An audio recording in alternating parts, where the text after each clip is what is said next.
I've been in rebellion all my life. Think about that statement for a second. These are the powerful words of George Jackson, a man who spent virtually his entire adult life behind bars, yet somehow managed to author texts that absolutely shook the foundations of the American penal system and radical politics in the 1970s. We're looking at a figure whose life and his death became a total lightning rod for debates on systemic injustice, race, and revolution. Welcome to this explainer. Today, we're unpacking the origins, the contents, and the massive historical fallout of Jackson's revolutionary book, Blood in My Eye. You know, this isn't just a piece of literature. It's a genuine historical artifact. It's a text forged in the absolute extremes of solitary confinement, serving as both a political manifesto and a window into a highly turbulent era of American history. Let's dive in. To truly grasp the weight of this book, we're going to look at 6 key areas. 1. The man behind the book. 2. Inside Blood in My Eye. 3. The tragedy of Jonathan Jackson. 4. The movement and Angela Davis. 5. Death at San Quentin. And finally, 6. A lasting radical legacy. Okay, Section 1. The man behind the book. To understand the text, we have to examine the harsh realities that forged George Jackson's perspective. His writings didn't emerge from some quiet university library. They came straight from the concrete and steel of the California prison system. And it actually all starts with a staggering figure, $70. At just 18 years old, Jackson was convicted of a gas station robbery, netting exactly that amount. According to the book's preface, his lawyer advised him to avoid the expense of a trial. He told him to accept a deal, promising he'd only get county time if he just confessed. But the system didn't give him county time. Instead, because he had a prior juvenile record, Jackson received an indeterminate sentence of 1 year to life.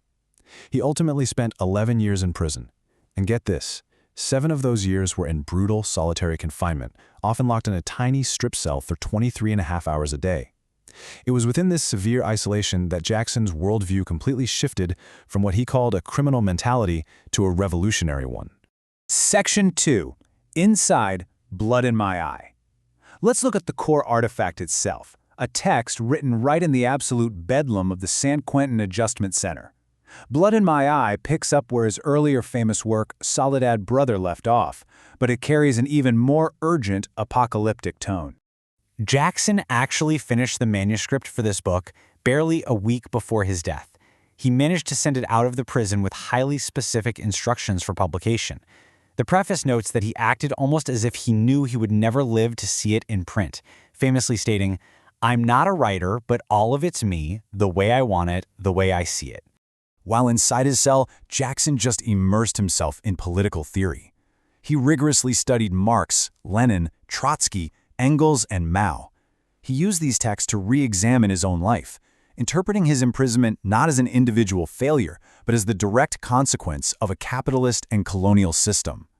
He essentially became a self-taught scholar, using these ideologies as a framework to organize other prisoners and analyze American society. The book's preface describes the text as a highly willed, purposeful weapon of liberation. It's a war cry that grew out of, in Jackson's own words, perfect love and perfect hate. It's a demanding read, for sure, calling for the creation of a united revolutionary front. Jackson argued passionately that factions outside the prison walls needed to settle their quarrels and recognize that, in his view, fascism was already operating in America through its institutions and elites. Section 3. The Tragedy of Jonathan Jackson. The text is inextricably linked to the escalating violence surrounding Jackson's family. You really can't understand Blood in My Eye without understanding the profound grief and rage Jackson felt over his younger brother.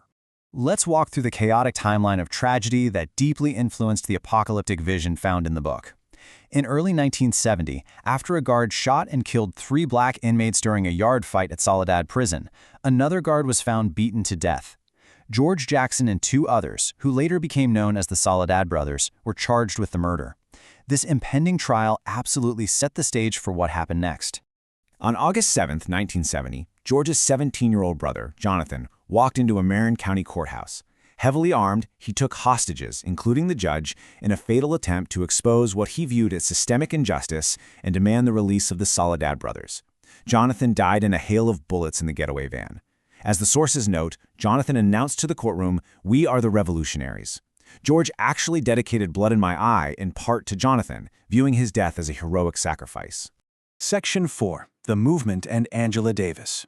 The charges against the Soledad brothers sparked a massive movement outside the prison walls, catching the attention of intellectuals and activists worldwide, heavily involving figures like Angela Davis.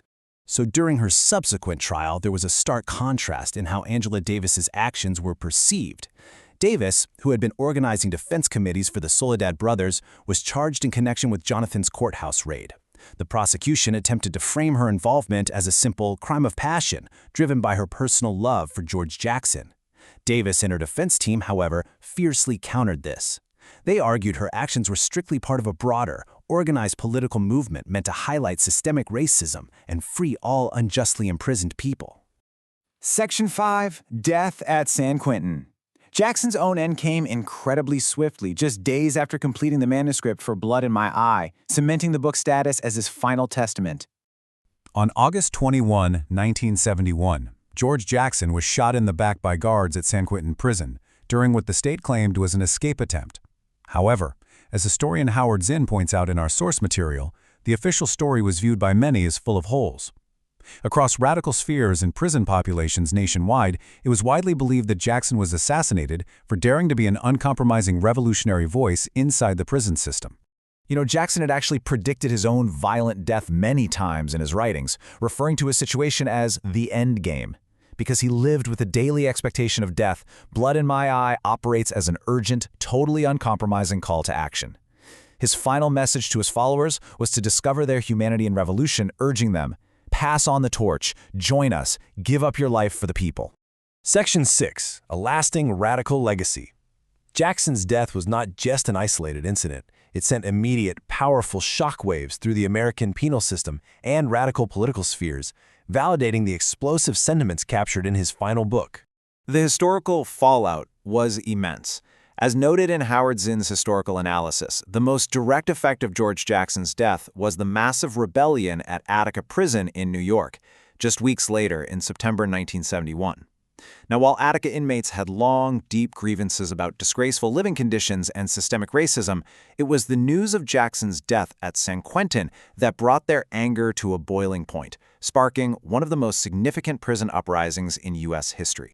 His legacy was further cemented by other prominent movement leaders. The book actually includes an afterword by Black Panther Party founder Huey P. Newton, who framed Jackson as a legendary figure and a standard-bearer for political prisoners. Newton praised Jackson's discipline, his refusal to be broken by solitary confinement, and his ultimate sacrifice, ensuring that his ideas would absolutely live on for future generations analyzing American power structures. So as we wrap up this explainer, I want to leave you with a question. How does prison literature shape our understanding of history and systemic injustice? Blood in My Eye really forces us to confront some uncomfortable historical narratives. Whether one views Jackson as a revolutionary hero or a dangerous militant, his writings objectively expose the enduring harsh realities of the prison system and the extreme lengths to which political alienation can push a human being.